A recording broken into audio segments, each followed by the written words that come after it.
Cette vidéo vous est présentée par la boutique universludo.ca. Rendons les jeux accessibles à tous.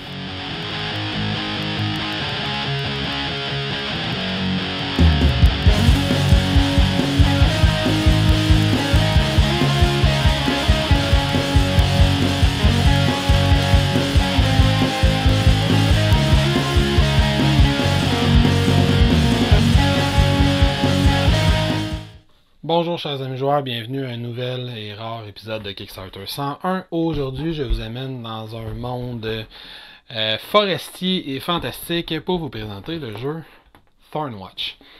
Thornwatch est un jeu qui est développé par Launchart Games et distribué par Penny Arcade. C'est un jeu créé par Mike Krahulik, Jerry Hawkins, Chad Brown, Mike Selinker et Rodney Thompson, une grosse équipe. C'est un jeu de 1 à 5 joueurs, dans lequel c'est un jeu de type One vs All, dans lequel un joueur va incarner un juge et jusqu'à 4 autres joueurs vont incarner des membres d'une espèce de garde fantastique forestière. Le concept est basé sur une bande dessinée qui s'appelle également Thornwatch, dans laquelle les habitants d'une forêt peuvent appeler une espèce de garde magique qu'ils vont invoquer, qui va sortir des arbres, et là chaque héros est un qui est un plus un magicien, l'autre est un archer, l'autre est une espèce de guerrier, il y en a un qui est un gardien, avec des rôles très typiques des MMO. Et donc les joueurs vont avoir à traverser une série de scénarios qui vont être choisis par le juge, et ils vont avoir donc à coopérer ensemble pour essayer de battre le scénario qui a été choisi par le juge. Fait qu'un One vs All assez classique à ce niveau-là. Le jeu a certaines particularités. On nous dit sur la boîte que c'est censé durer, on nous le dit pas sur la boîte combien de temps c'est censé durer. Calculez à peu près 1 heure, peut-être 60 à 90 minutes par partie. Par contre, dans une séance, vous allez avoir à jouer plus qu'une partie, au moins 2, potentiellement 3, 4 ou 5. Puis il y a certains scénarios qui sont très courts, il y a certains scénarios qui vont se faire en 30 minutes, d'autres, mais la plupart, ça va être plutôt autour d'1 heure. Mais donc, calculez, vous allez vouloir en faire plus qu'un dans une soirée. Le scénario, la mise en marché du jeu se veut particulière parce qu'il n'est pas vendu tout à fait comme un board game, il est vendu comme un hybride entre le RPG et le board game. On le précise même dans les règles, ce n'est pas vrai que c'est un One vs All. Le juge est là pour superviser la partie. Son but ultime n'est pas nécessairement de gagner, c'est d'offrir une expérience de jeu à tout le monde qui est présent autour de la table. Donc il y a une partie narration, il y a une partie RPG en quelque sorte, qui n'est pas nécessairement transparente avec les règles, mais ça je vais revenir dans mes pensées finales à la fin du vidéo. Là je vais commencer par vous expliquer comment ça se joue au niveau purement mécanique, comment on place le jeu, le rôle du juge, le rôle des joueurs, comment ça fonctionne, puis ensuite je reviens à la fin pour vous dire ce que j'en pense. Donc la première partie du setup qu'on va avoir à faire, on va se concentrer sur le juge pour commencer. Le juge, qu'est-ce qu'il va avoir à faire? Premièrement, il va avoir à choisir son rôle. Avec le jeu, on va avoir 2 juges qu'on peut prendre, le Judge of Stars ou le Judge Below. Il va y avoir des petites statistiques qui vont être différentes selon le juge qu'on prend, fait que le juge va commencer par choisir quel côté il veut prendre. Ultimement, il n'y a pas des énormes différences entre les deux, mécaniquement fonctionnent les deux de la même façon, c'est juste la façon dont ils vont dépenser leur jeton pouvoir qui va changer. Deuxième chose, on va avoir à choisir une aventure. On nous précise ici que dans la première boîte de base, il y a 4 aventures de départ qu'on peut choisir. C'est important de commencer avec une de ces 4 aventures-là. Par exemple, ici, on va commencer avec l'aventure de Singer in the Dark. L'aventure qu'on va choisir va me donner plusieurs informations. Il y a un petit peu de narration dessus. On va m'indiquer comment placer le plateau du jeu. On va m'indiquer les différents monstres et les pions dont on va avoir besoin. Puis on va m'indiquer comment faire le setup en tant que tel. Fait qu'ici, les héros vont placer leur jeton sur une des tuiles centrales. On va utiliser le monstre glider. On va utiliser des villageois. Ainsi de suite. Puis les villageois, on va en placer sur les tuiles centrales. Nombre de joueurs plus 2. Disons qu'on installe une partie à 2 joueurs. On va aller chercher tout dans la boîte les tuiles qui sont indiquées ici. Puis on va les placer comme le plateau, comme la mise en place nous l'indique. Ce qui va ressembler à ceci. L'autre chose que le juge peut faire, on va remarquer que toutes les tuiles vont avoir une petite indication dans le coin. Il va y avoir des petits symboles qui sont indiqués. Ça, c'est une tuile de village de feuilles. On a des tuiles qui ne sont que des tuiles village. On a des tuiles qui sont village et rivière juste ici. Comme ça, ici. Fait qu'on a village et rivière. Le juge peut, sur ces tuiles-là, aller ajouter des cartes environnement.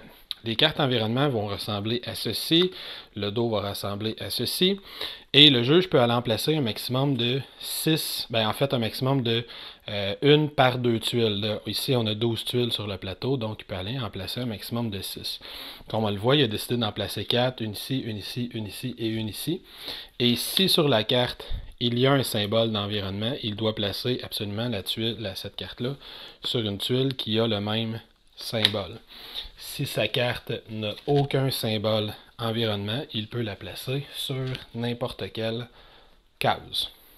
Je précise aussi que certaines cartes vont modifier le nombre de jetons de pouvoir que mon juge va avoir pour commencer la partie.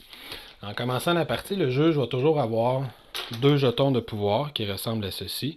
Il va en avoir 2 par joueur. Donc comme j'installe une partie à 2 joueurs, mon juge va commencer avec 4.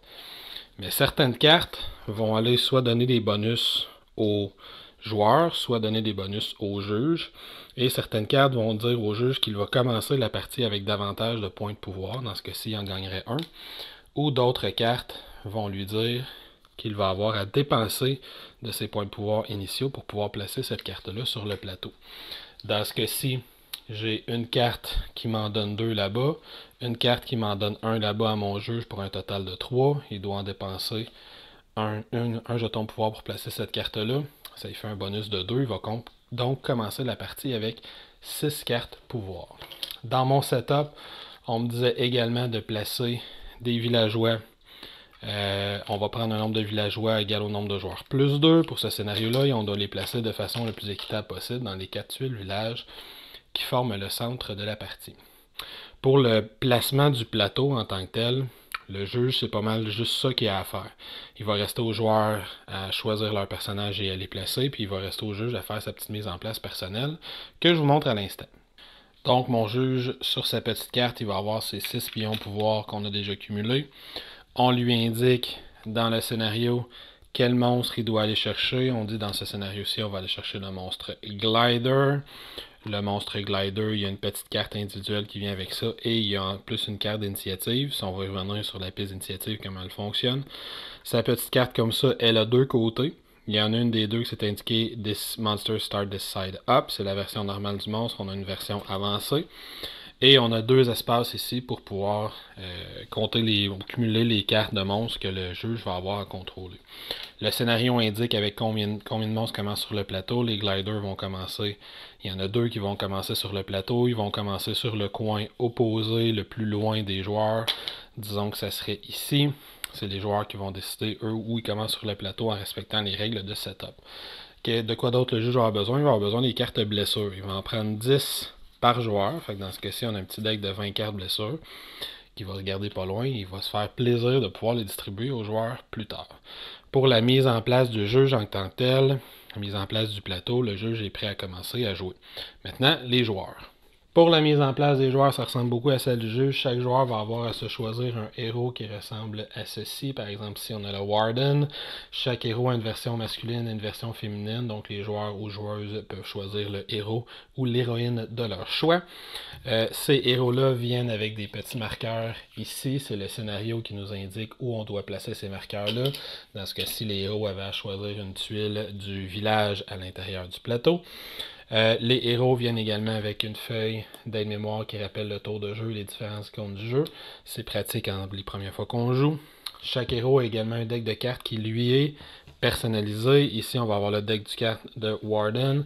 Si on mélange les cartes, ça va être écrit en tout petit en bas à droite. Cette carte-là est dans quel deck? Fait que ici, on a le Warden.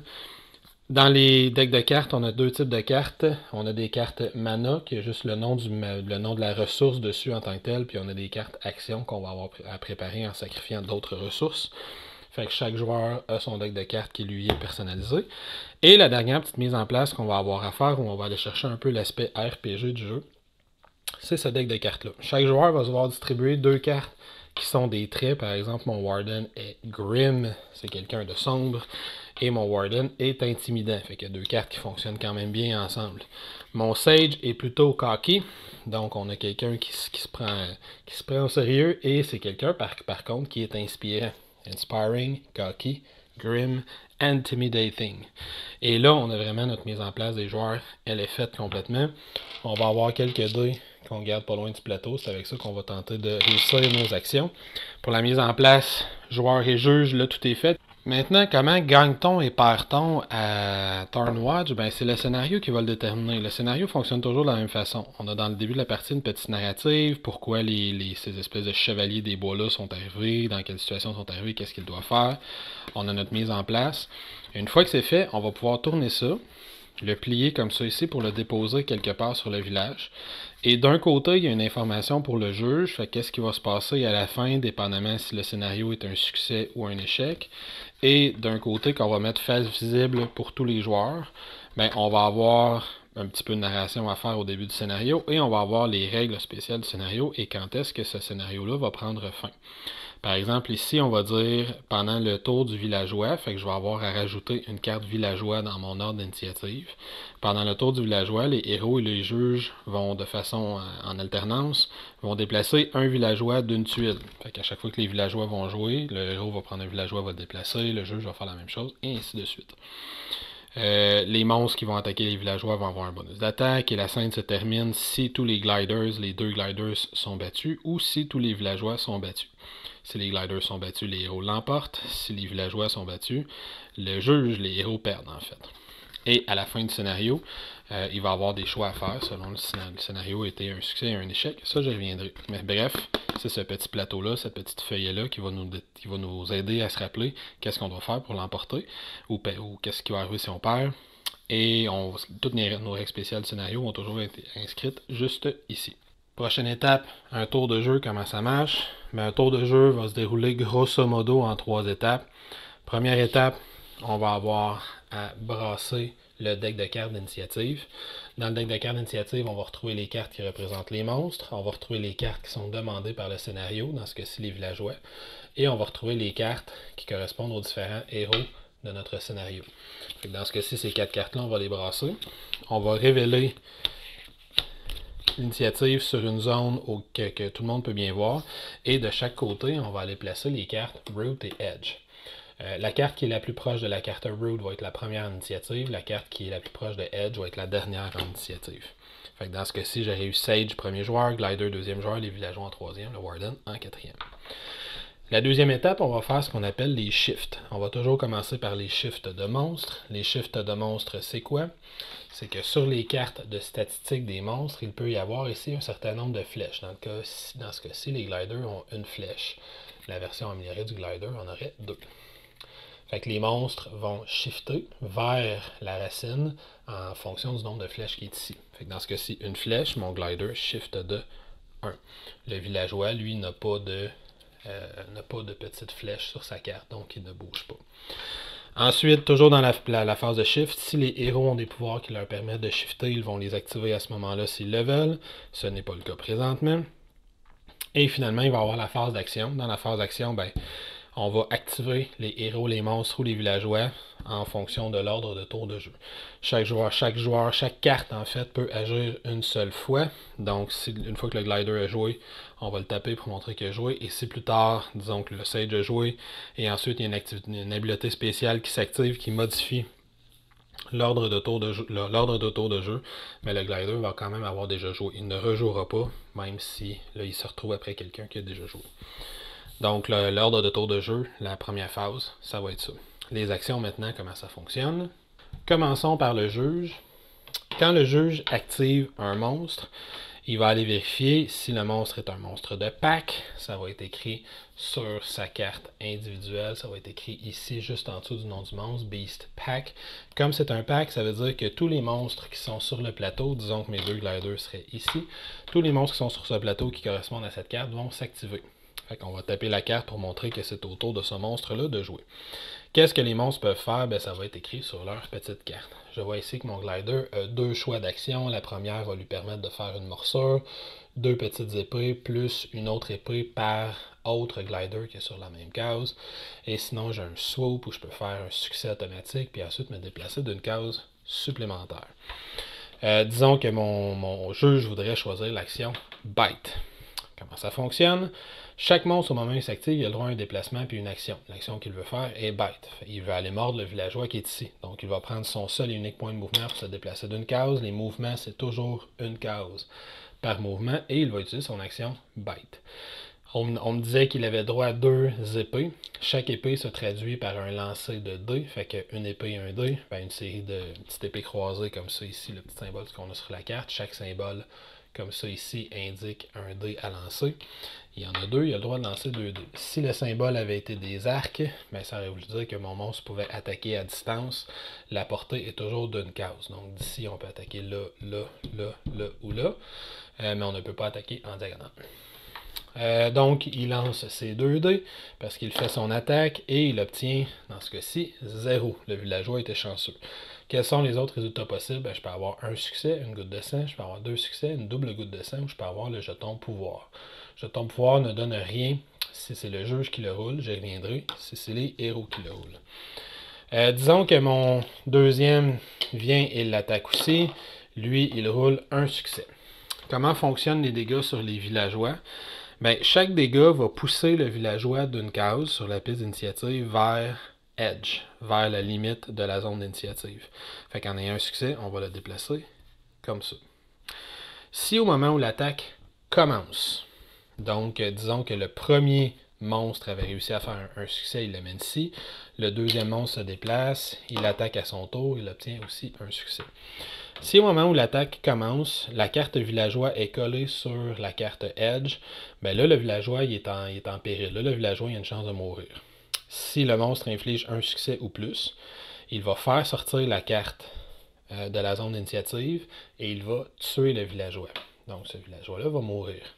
La carte de descriptif de villageois va préciser qu'est-ce qui se passe quand un villageois meurt. Dans ce cas-ci, on dit les autres villageois paniquent, ce qui fait repousser la carte d'une case vers la carte route.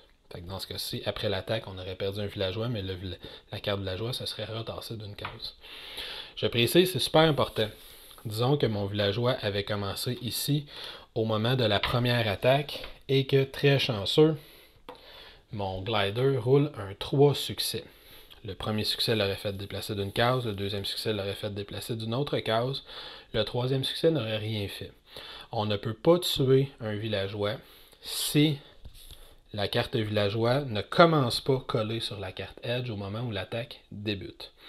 Donc, en étant dans cette position-ci, s'il roule 3 succès, seul un succès va compter, les 2 autres succès vont être annulés.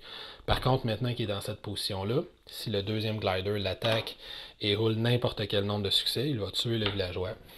On va retasser la carte d'une case et le tour va continuer. Donc, les attaques sur les villageois fonctionnent ainsi. Les attaques sur les héros ne fonctionneront pas tout à fait de la même façon. On n'ira pas toucher à la ligne d'initiative quand un héros se fait attaquer. Le héros va plutôt recevoir des cartes blessures. Voici comment ça fonctionne. Si mon glider, au lieu d'attaquer, il se prenait une action pour se déplacer, ben son mouvement pour se déplacer, et avec son action, plutôt que d'attaquer le villageois, décide d'attaquer le sage. Il va lancer ses 2 dés d'attaque. Dans ce cas-ci, il obtient 0. C'est un mauvais exemple. Il aurait un autre exemple pour m'aider un petit peu. Il lance ses 2 dés d'attaque. Il obtient 2 succès. Comment ça fonctionne? Ben, le juge va donner un wound, une carte blessure par succès que le joueur va avoir obtenu, que le juge va avoir obtenu.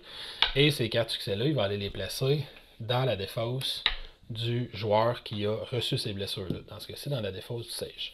En plus, du dessus de sa pige, le sage va avoir à défausser autant de cartes qu'il a reçues de blessures. Fait que vous aurez compris qu'éventuellement, il va repiger ces cartes-là dans sa main, ça va pourrir sa main, puis ça va limiter le nombre d'actions qu'il va avoir pendant son tour de jeu. Fait que pour les héros qui se font attaquer, c'est pas plus compliqué. Maintenant, qu'est-ce qu'un héros, lui, peut faire pendant son tour? Ben, le héros, comme le monstre, a le choix entre une action, doit faire un mouvement et une action. Mais le héros a quelques options supplémentaires. Et tout est résumé sur sa petite carte des mémoires ici. Au début de la partie, le héros va avoir à piger 5 cartes de son deck. Il va commencer son deck avec ça. Les cartes, comme je l'ai déjà dit, soit sont des actions, soit sont des ressources. Fait que la première chose que le héros peut faire, c'est comme action, il peut activer n'importe quelle action qu'il y a sur son plateau. Il y en a 3. Par exemple, mon Sage pourrait faire l'action Force of Stone. Pour faire l'action Force of Stone, c'est une attaque à distance de 1. Je rappelle que la portée est toujours d'une tuile. Et il n'aurait qu'à dépenser une ressource bleue. Est-ce qu'il en a dans son deck? Il en a une. C'est la ressource Mine. Fait qu'il pourrait défausser la ressource Mine pour faire l'action Force of Stone. Je rappelle qu'on a une action qu'on peut faire par tour. Il pourrait faire ici tous les pouvoirs qui sont sur fond rouge sont activés pendant le tour d'un allié. Fait que pendant que son allié joue le Warden, il pourrait défausser une ressource de feu pour pouvoir faire piger 2 cartes à son allié. Ou il pourrait faire l'action Plan pour modifier l'ordre de tout prochain tour de jeu. Pour le Sage, qu'est-ce qu'il peut faire d'autre dans son tour? Il peut se préparer des actions plus puissantes. Comment ça marche? On voit qu'ici, dans le bas de sa fiche, il y a 4 espèces de cases d'actions qui sont ici. Quand on veut préparer, disons que mon Sage veut commencer à préparer sa boule de feu. On voit que ma boule de feu, pour pouvoir la caster, pour pouvoir la faire éventuellement, je vais avoir besoin de 4 ressources bleues. Fait que je pourrais, par exemple, la placer ici, dire je commence à me préparer une boule de feu. Et ensuite, dans le même tour de jeu, commencer à placer des ressources bleues. Et on voit que pour s'en rappeler, quand je place une carte ressource, je vais la virer à l'envers. Puis je vais la placer pour qu'il n'y ait que la ressource qui dépasse. Et je commence à préparer. Toutes les actions, puis là je pourrais préparer par exemple mon Verdant Field juste à côté, placer une ressource, fait que mon Verdant Field, lui, est déjà prêt à être utilisé. Fait que ça pourrait être mon action du tour d'utiliser cette carte-là aussi. Je précise aussi que toutes les actions du jeu, disons que le tour suivant, c'est ces 5 cartes-là que je pige, toutes les actions du jeu, comme mon action Scry, je peux la placer pour en préparer l'action, ou je peux l'utiliser comme mana pour pouvoir préparer une autre action. Même chose avec Glimpse from the Beyond, je pourrais la placer comme ça ici pour éventuellement être prêt à invoquer ma boule de feu. Je précise que si on a pigé des cartes Wound dans notre main, on va les placer, on va tenir notre deck de cartes comme ça. Fait que le juge va savoir qu'on a des cartes Wound dans nos mains, puis il va savoir combien on en a. Parce qu'il y a certains de ces pouvoirs qui vont dépendre du nombre de cartes Wound qu'on a dans nos mains. Et à la fin de notre tour de jeu, on fait juste défausser toutes les cartes qu'on n'a pas utilisées et on repige 5 nouvelles cartes. Fait que donc, le tour de jeu est super simple. Soit j'utilise un des pouvoirs qui est sur ma fiche directement imprimé en défaussant une carte appropriée. Je peux en plus préparer autant de pouvoirs que je veux en plaçant les cartes ressources en dessous pour pouvoir les préparer. Soit j'utilise une action que j'ai déjà préparée au complet. Par exemple, mon Sage pourrait décider que je vais caster ma Fireball. Fait que mes 4 ressources et ma Fireball vont aller dans ma défausse et on va appliquer l'effet de la carte. Dans ce cas-ci, c'est une attaque avec 4D avec un effet supplémentaire extrêmement puissant. Et quand le joueur a fini de jouer, on va taper sa carte dans la piste d'initiative, on va la taper, et ça va être au joueur suivant.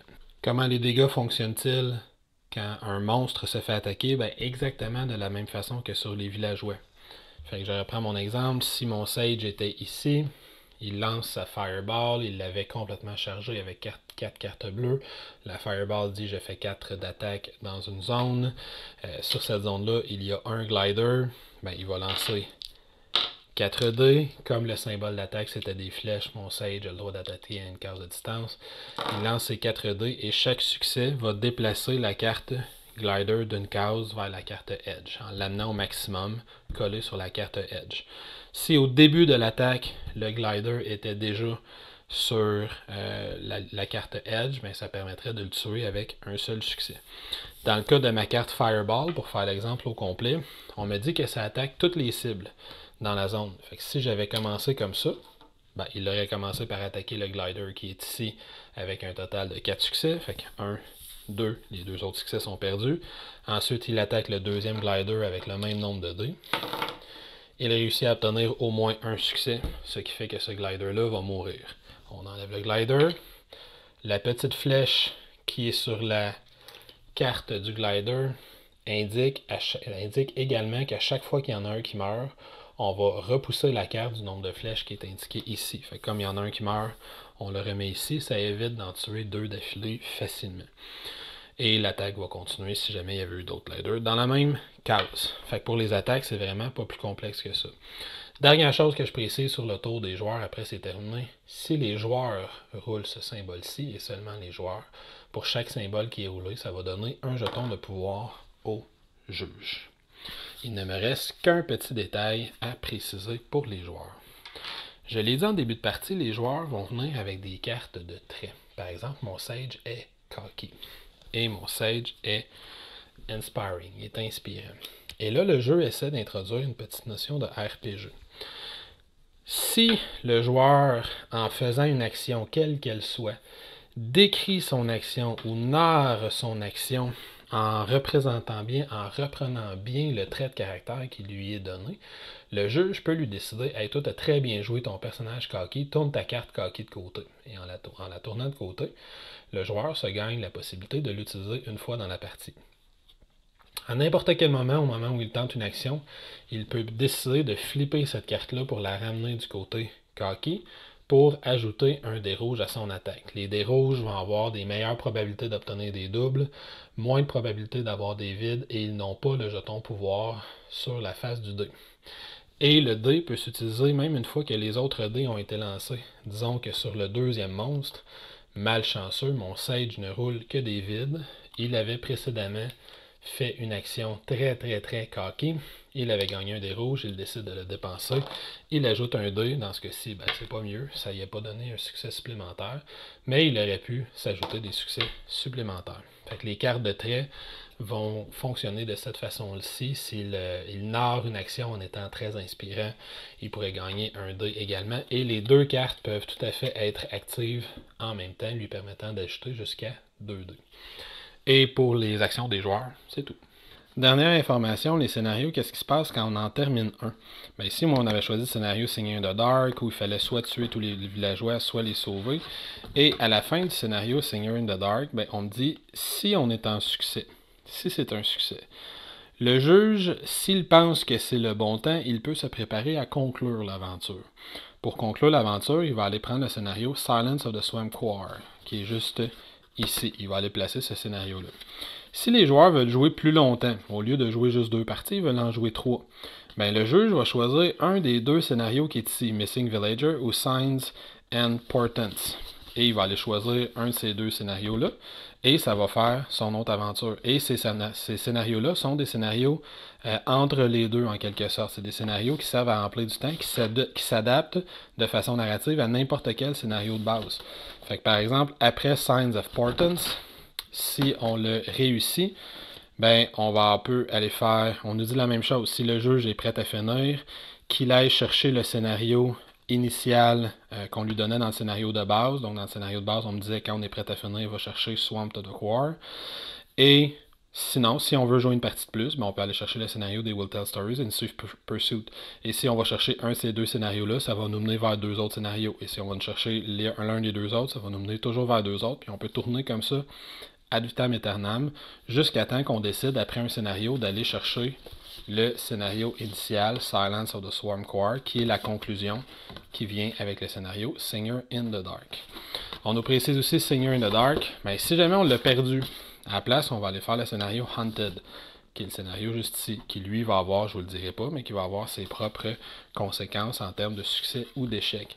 Donc, on a une espèce d'arbre de choix selon les scénarios qu'on veut faire qui va nous mener dans un paquet de directions différentes. Et c'est à peu près tout ce que vous savez à savoir pour être capable de jouer à Turnwatch. Les petites cartes environnement dont j'avais parlé au début, les règles vont toujours être précisées sur la carte. Quand est-ce qu'on peut la jouer? Quand est-ce qu'on peut utiliser le pouvoir de ce lieu-là? Est-ce qu'il est positif, négatif et qu'est-ce qu'il fait? Fait que chaque carte est très simple et très claire. Comment on peut jouer? Comment elle se joue plutôt? Dernier détail, les cartes Wound sont la seule autre condition de défaite possible. Je l'ai dit en début de partie, il y en a 20 dans le paquet, mais en fait il y en a 10 par joueur. Dans une partie en 2 joueurs, il y en a 20.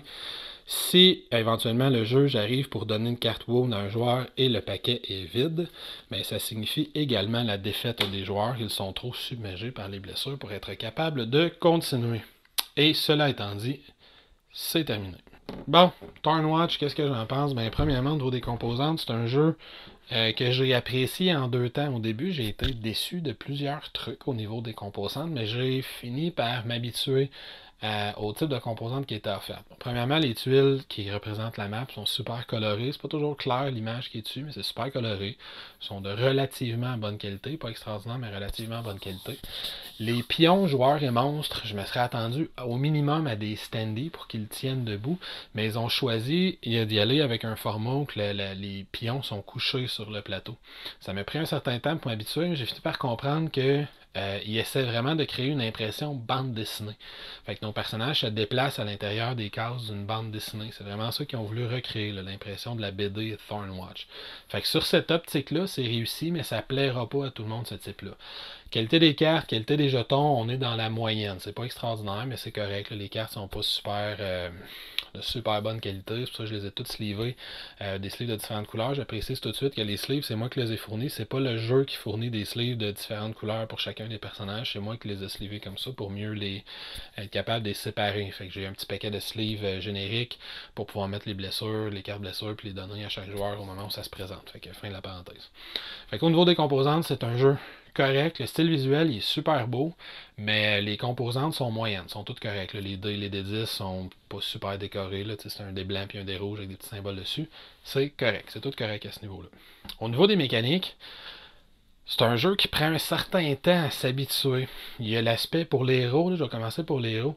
Il y a l'aspect deck building de je vais jouer un certain nombre de cartes, je les jette, j'en pige 5 nouvelles, mais il n'y a jamais de nouvelles cartes qui viennent dans mon deck. Fait que j'apprends simplement à gérer mon deck. C'est super intéressant de pouvoir placer une action, de prendre mes autres cartes pour pouvoir préparer des actions que je vais faire dans des tours subséquents. Puis il y a un paquet de différentes actions dont j'ai pas parlé. Il y a des joueurs qui peuvent installer des pièges, il y a des joueurs qui peuvent influencer l'environnement, etc., etc. Par contre, la mécanique, un move, une action, combinée avec la mécanique de l'initiative, la façon comment ça fonctionne, fait que dans un scénario où on doit tuer les monstres, si on joue à 2 joueurs, 2 héros, donc un juge et 2 héros, les héros n'ont pas le choix de faire déplacement attaque à tous les tours pour pouvoir tuer un monstre. Parce que le monstre, on doit prendre une action pour le coller sur la carte Edge et une autre action pour le tuer. Et les joueurs ne peuvent pas attaquer 2 fois dans la même action. Donc les 2 joueurs doivent absolument attaquer à tous les tours de jeu. Fait que ça fait que toutes les actions qui ne sont pas de l'attaque qu'on a dans son deck, on les fait jamais. Si on joue à 3, un jeu de 2 joueurs. Fait que donc, premier conseil, si vous voulez apprécier ce jeu-là, jouez un minimum de 4. Fait que un jeu, 3 joueurs. Un gros minimum pour qu'ils puissent avoir plus d'interaction entre les 3 joueurs puis qu'ils puissent alterner les actions qu'ils vont faire. On en est rendu au stade, quand on joue avec seulement 2 héros, on en met quand même un 3e que les héros vont contrôler de façon collaborative pour pouvoir créer de l'interaction entre les joueurs parce que sinon le jeu perd de son intérêt grandement. Cela étant dit, la mécanique du contrôle d'un héros est quand même intéressante et originale. La mécanique d'initiative, elle est vraiment intrigante. J'ai pas encore fait mon idée, puis j'ai joué quand même pas mal de parties, à savoir si j'aime ça beaucoup, un peu, ou pas vraiment. C'est intéressant que l'initiative soit aléatoire. Fait qu'on sait jamais dans quel ordre de tour de jeu qu'on va jouer, puis les monstres vont toujours se redéplacer un petit peu dessus pour être certain qu'ils commencent pas le tour collé sur le edge, puis qu'on peut s'en tuer plein dès le début du tour. C'est intéressant que les monstres n'aient pas de point de vie, on doit les tasser sur le bord jusqu'à temps qu'ils soient sur le bord du edge, puis ensuite on va les faire débarquer en les attaquant. Fait que c'est super intriguant, ça prend une bonne partie ou deux pour s'habituer à ce système-là, puis apprendre à jouer avec, puis apprendre à bien le maîtriser. Encore là, on gagne à apprécier le système davantage si on est plus que 2 joueurs, parce que dans une partie, disons qu'il y a un groupe de monstres puis 2 joueurs, on a juste 3 cartes, fait qu'il n'y a pas beaucoup d'échanges ou d'interactivité entre ces 3 cartes-là. Si on rajoute un 3e joueur, un groupe de villageois ou un 2e type de monstre, là, on commence à avoir une grosse ligne de cartes, puis là c'est intéressant de commencer à jouer avec tout ça, puis de voir qui va jouer dans quel ordre, puis comment on va gérer ça. C'est intéressant aussi comment ils gèrent les monstres gigantesques. Il y a 1 ou 2 monstres qui sont des très gros monstres, où un seul monstre va avoir plusieurs cartes d'initiative, puis il va jouer à chacune de ces cartes d'initiative. Il y a une espèce de bébite tentaculaire, entre autres. À chaque fois qu'on réussit à tuer l'une de ces cartes, c'est comme si on coupait une tentacule, puis il y a de moins en moins d'action. Quand on a tué sa dernière carte, on a tué le monstre. Fait que ça, c'est des mécaniques qui sont très intéressantes. C'est des mécaniques qui sont intéressantes. L'aspect RPG est plus ou moins bien réussi en termes d'intégration mécanique. La seule intégration qu'il y a est l'espèce de trait que les joueurs ont, qu'ils peuvent roleplayer en quelque sorte, pour aller se chercher un bonus qui est donné par le juge. Fait que ça, c'est la seule mécanique qu'il y a en termes de RPG à l'intérieur du jeu. C'est bien, mais mis à part ce dé rouge-là, il n'y a pas vraiment d'incitatif. Les joueurs et le Dungeon Master, le juge, doivent fournir l'effort voulu, doivent fournir l'effort nécessaire pour amener l'aspect RPG à l'intérieur du jeu. Et finalement, du côté du juge, ses mécaniques à lui sont intéressantes, mais lui non plus, il n'y a pas énormément d'options dans ses choix dans les premiers scénarios. Le premier scénario de chaque histoire, il y a toujours un scénario où il y a un type de monstre. Chaque monstre a généralement 2 actions, fait qu'il fait un déplacement puis une des 2 actions par monstre. Ça ne donne pas 72 options, mais au fur et à mesure que les scénarios avancent, il y a différentes mécaniques qui s'ajoutent, puis là, ça devient un petit peu plus intéressant pour le juge.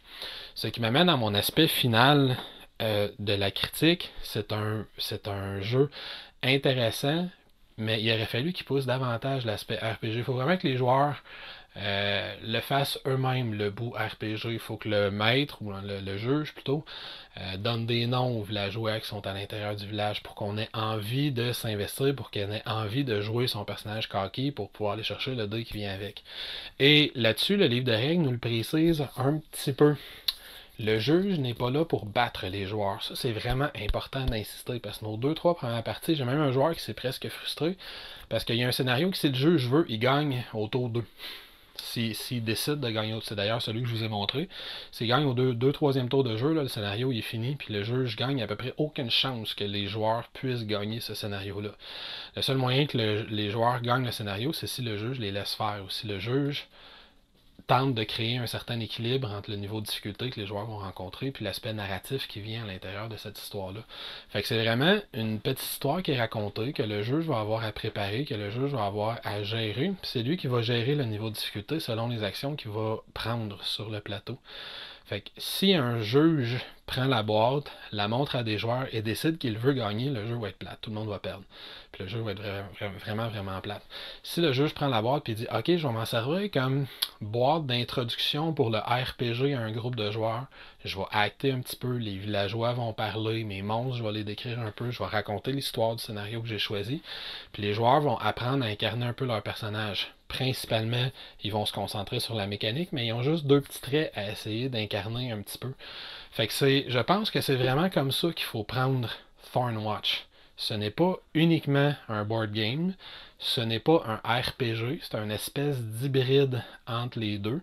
Il ne faut pas le prendre comme un One versus All parce que ça va être plate, le juge va gagner toutes les parties sans même avoir à se forcer, il peut vraiment le faire relativement facilement. Fait qu'il faut vraiment le prendre comme je pense, comme un RPG d'introduction. Si on le prend comme un board game, je donnerais un 4-5 sur 10, parce que le jeu il est trop dur pour les joueurs. Puis la partie RPG n'est pas assez forcée, je dirais, sur les joueurs d'une certaine façon. Si on le prend comme un RPG d'introduction avec un plateau de jeu, c'est vraiment super. Les mécaniques sont super simples, comme vous l'avez vu. Il n'y a pas des millions d'options pour les joueurs, fait que c'est vraiment comme du premier niveau. Les histoires narratives sont intéressantes, avec des choix intéressants, et comme quand on commence à être habitué, on est capable de raccourcir la durée des parties, on est capable d'en faire 2-3 en ligne, puis quand on commence à vivre, à expérimenter l'espèce de loop qu'il crée entre les histoires, je réussis le scénario 1, est-ce qu'on fait tout de suite la fin, ou on fait un autre scénario, on en fait un autre, et il nous donne le choix en 2, on va-tu vers la fin? Oh non, on en fait un autre, il nous donne le choix en 2, on va-tu vers la fin? On va en faire un autre, puis on peut en aligner 4-5 comme ça dans une soirée, ça peut être super agréable. Mais il faut vraiment le voir comme ça. C'est un board game / RPG d'introduction. Ce n'est ni seulement un RPG, ni seulement un board game, quelque part entre les deux. Même moi, je trouve que c'est flou comme description. Fait que j'espère que vous avez quand même été capable de vous faire une idée sur ce qu'est Thornwatch. C'est une drôle de créature ludique. Mais c'est une créature ludique que moi j'ai quand même pas mal apprécié. J'ai acheté l'extension qui amène des nouveaux personnages, qui amène des nouvelles histoires, qui amène des personnages plus puissants, mais qui ont un curse, qui ont une malédiction. Fait qu'il amène d'autres possibilités au niveau de la jouabilité du jeu, la rejouabilité.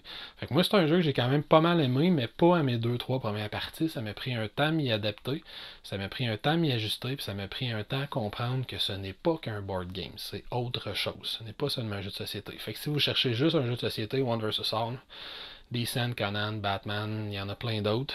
Pas celui-là. Si vous cherchez un RPG d'introduction pour jouer par exemple avec des ados pour leur montrer ce que c'est, pour jouer avec un groupe d'amis qui est curieux pour voir c'est quoi le RPG, mais ça peut être une bonne intro, mais c'est le juge qui va avoir à faire la partie RPG, à raconter l'histoire, à préparer ça. C'est lui qui va avoir à faire ça. Donc voilà, j'espère que ça a été d'un minimum de clarté, parce que pour moi, ça ne l'était pas toujours. Sur ce, n'hésitez pas à laisser questions, commentaires dans le bas de la page, ou si j'ai fait des erreurs dans les règles, c'est fort possible, j'en fais toujours, vous me laisserez ça aussi dans les commentaires. Et n'hésitez pas à venir nous supporter, Facebook, Twitter, Instagram, et on a notre page Patreon évidemment, où on prend toujours toujours votre contribution pour être capable de vous fournir de nouveaux contenus. Et sur ce, je vais vous souhaiter une excellente fin de journée et à la prochaine.